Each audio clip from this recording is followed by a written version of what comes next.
Um,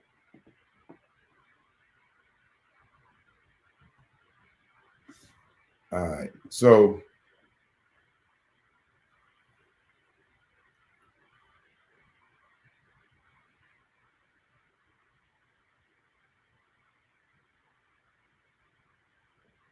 in Diddy news,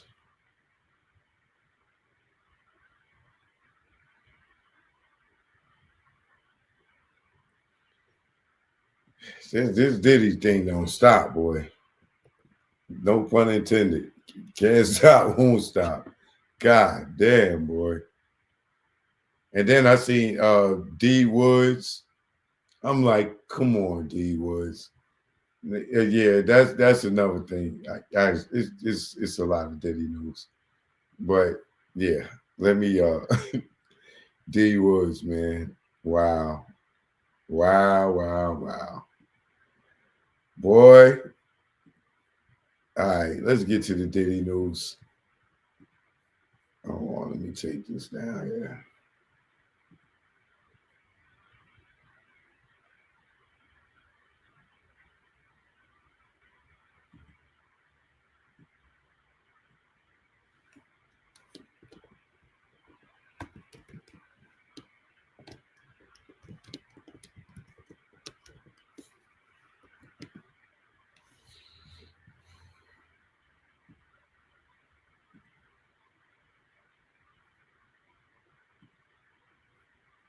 And once again, thank all y'all that support me. Trust me, I highly appreciate y'all for tuning in, for watching, for liking the video, for commenting, for sharing, for putting other people up on me, all of the above. I honestly, deeply in my heart appreciate y'all. All right. And Erin, I deeply appreciate you too. She just gifted 5 people memberships. All right. So that's 5 new members in the building. 5 new members in the building, y'all. Thank you, Erin. I appreciate you. Much love to you. Right. So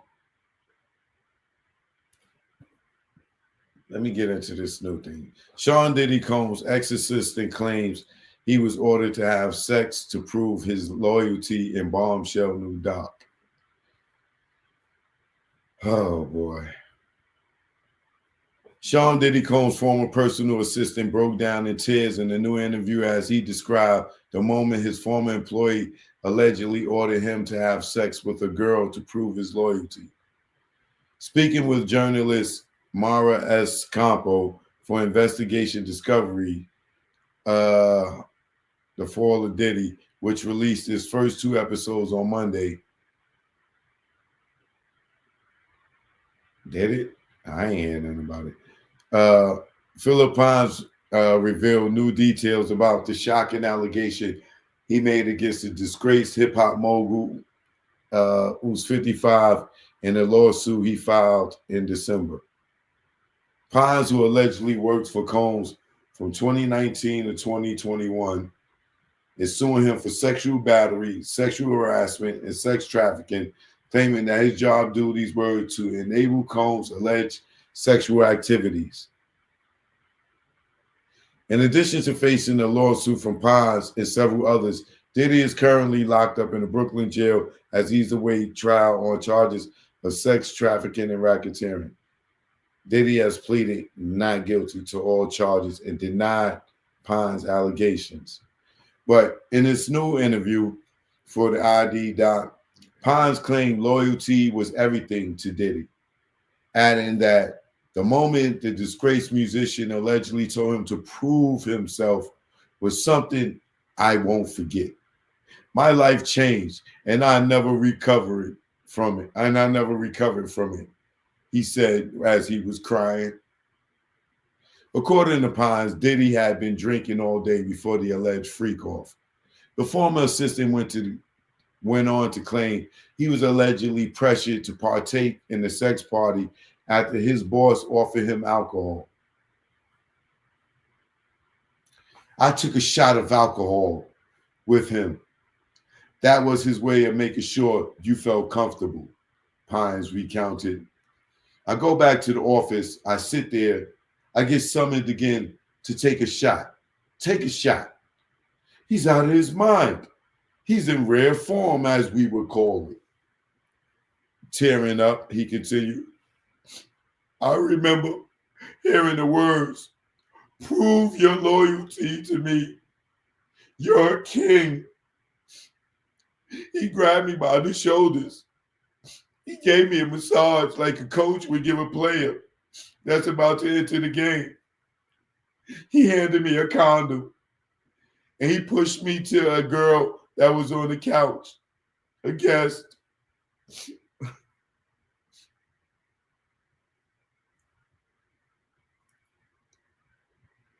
I froze before it took place. I didn't know what was going to happen. I didn't know what was happening. In the moment, I felt like, what? Is this fun for him? Is this a test for entertainment? Does he know he's doing this? Is he that gone? I didn't know what to do. She gave me consent, yeah, and nodded her head. Pine said the woman Diddy allegedly wanted him to have sex with. I performed for a little bit, and then I ran out of there as soon as I didn't see him in my sight anymore.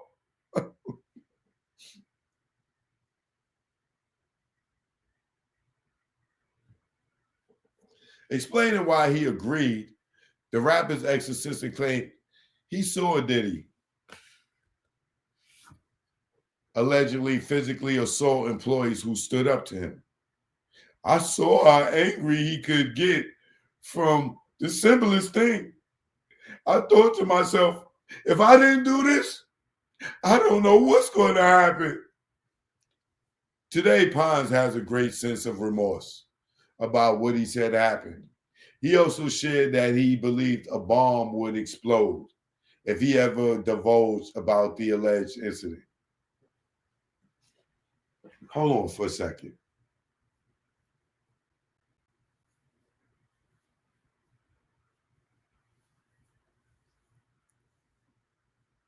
I'm not defending Diddy. I'm not defending Diddy. Okay?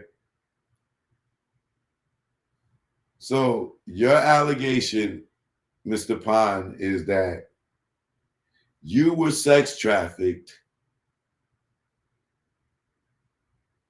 and sexually harassed because you was partying with Diddy. Y'all took some shots. And he told you to prove your loyalty to him by going to sleep with a woman. And he gave you a condom. And the woman gave you consent to do it. And you didn't want to do it. And you was crying. You crying now telling this story. Because you saying he forced you to have sex with a woman.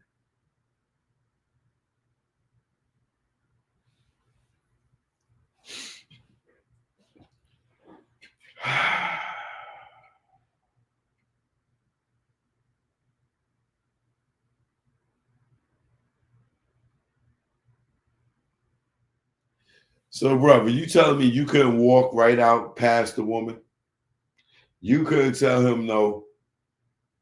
Why? You thought you get fired? Like, what would be the worst thing that would happen if you said no? And I'm not defending Diddy in any way, right? Diddy could probably be a scary guy, right? But if you really did not want to do this, fine. Like, you thought that he was going to beat you up? Could you see him physically assault you? And if he was to beat you up, were you going to be scared to go to the police and say that he beat you up?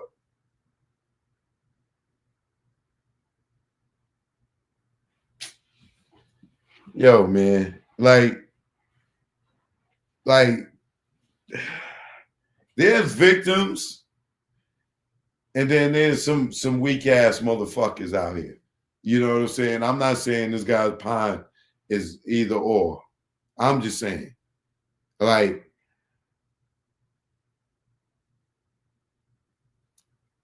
I don't see somebody telling me to prove their loyalty to them by going to sleep with a woman, and they gave me a condom to protect myself. And if I don't want to sleep with this woman, I'm that scared of this dude that I'm gonna go and sleep with this woman because I see him beat up other people. So he's gonna beat me up if I don't go sleep with this woman. How does your penis even get hard for something you don't even want to do? Tell me how that works. How do you even get aroused if you don't want to do it?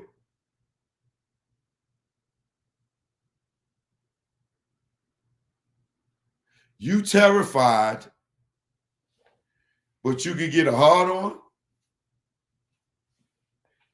You don't want to sleep with this woman, but your penis is going to get erect. Come on, man. Stop. Come on. Come on, man. All right, let me move on.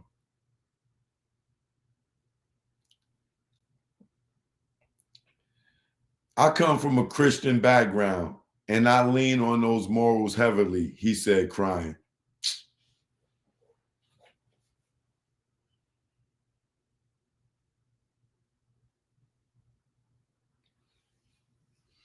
But the devil could make you go and sleep with this woman. The alleged devil, right? I come from a Christian background and I lean on those morals heavily. But you did it. Come on, man.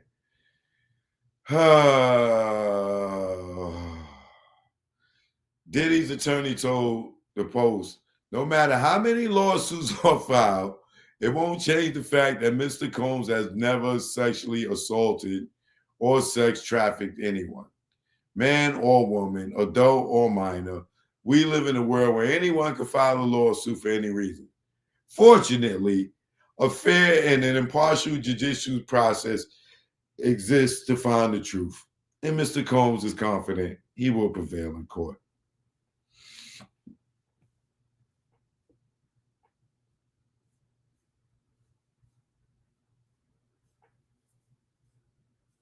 This is crazy, man.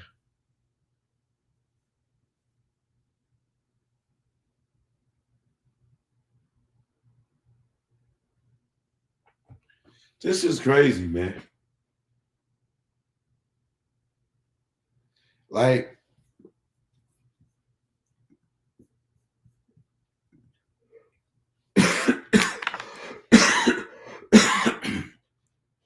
this dude,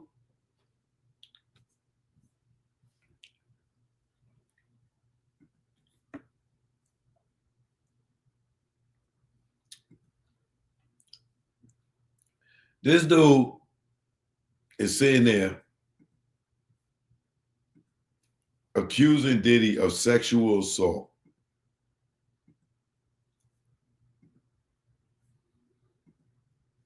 And not once is he saying where he got assaulted at.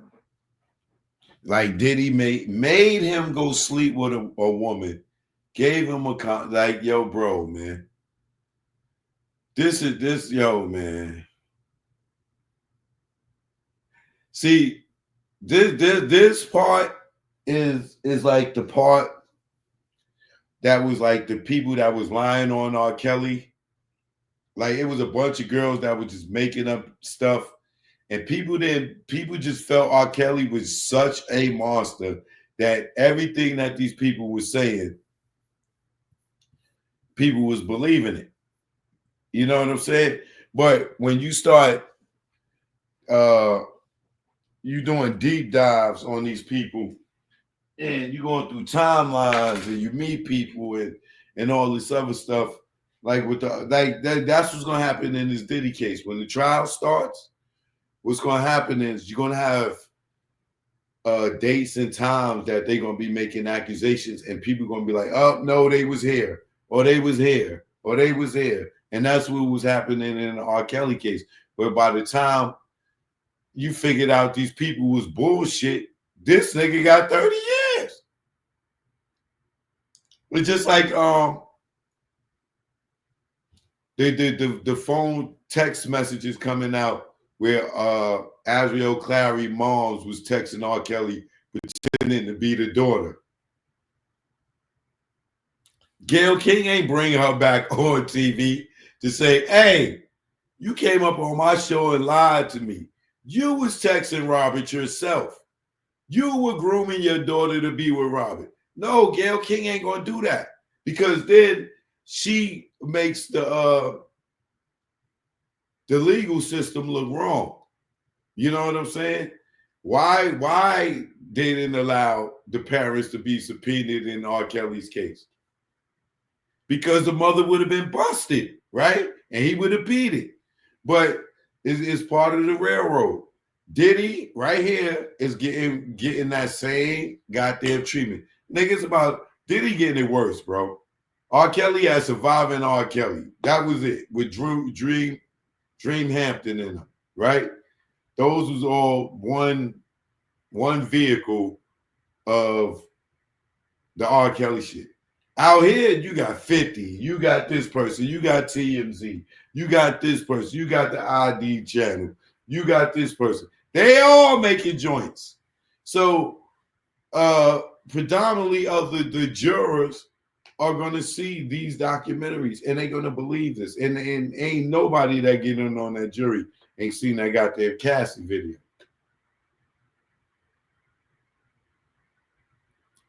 But a lot of it said like I said, I'm not defending Diddy, but a lot of this is BS, bro. People taking checks to go do interviews like Gene Squill.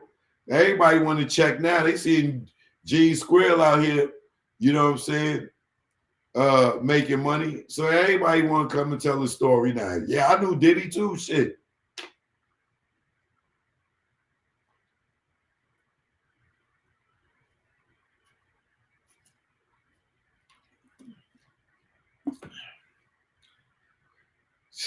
This is getting ridiculous.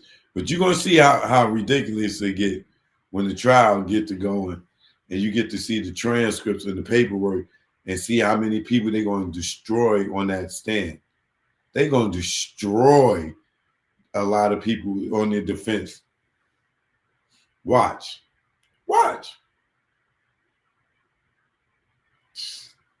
Yo, come on, man. I can't believe this guy right here, bro. Let me wait. Do they got a video of this dude telling this story?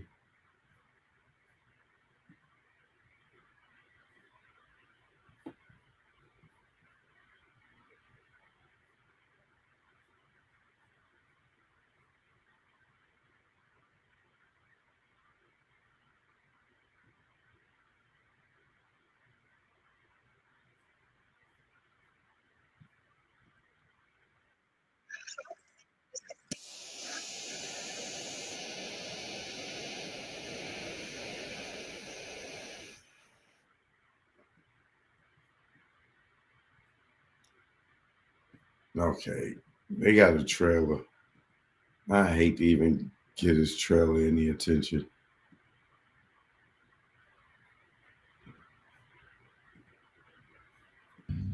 Sean Diddy Combs facing a slew of allegations. The biggest question for me was, has this happened before?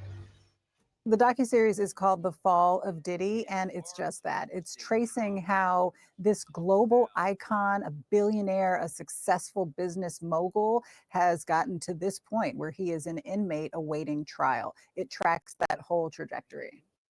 The after show is an exclusive sit-down interview with Diddy's former executive assistant. He's speaking out for the first time ever, and he's really offering a very unique glimpse into Diddy's day-to-day life over the last few years.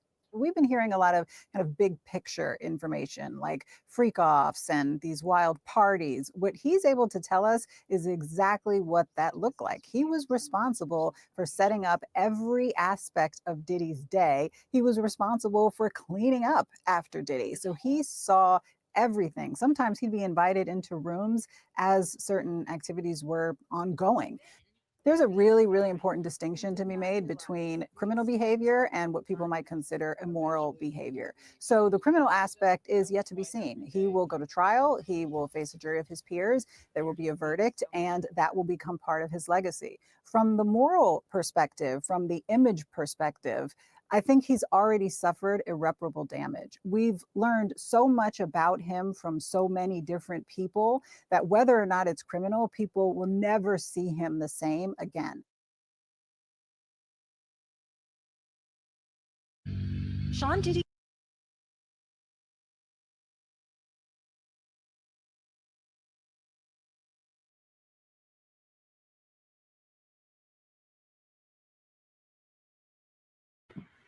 And she just made my point. Documentaries like this, no one's gonna ever look at him the same at all. Like he's being trialed right now in the public, as bad as it is, and like he ain't got a chance in the world at a fair trial, bro. He don't. He really don't. He don't. Like he might as well, if he was smart, he better go ahead and work something out because, bro,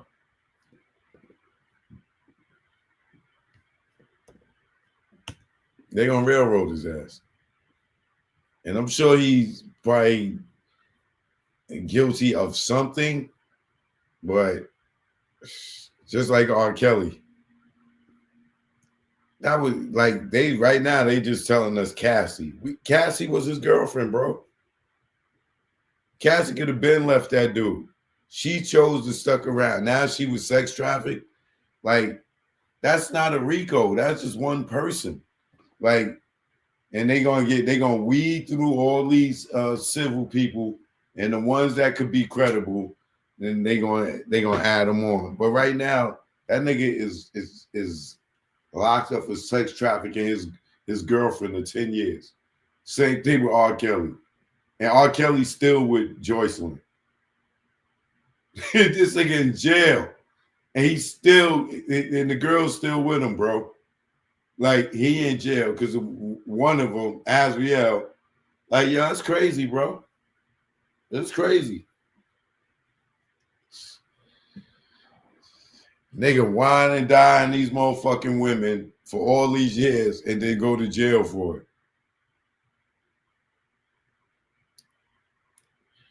Careful, fellas, on the women you choose.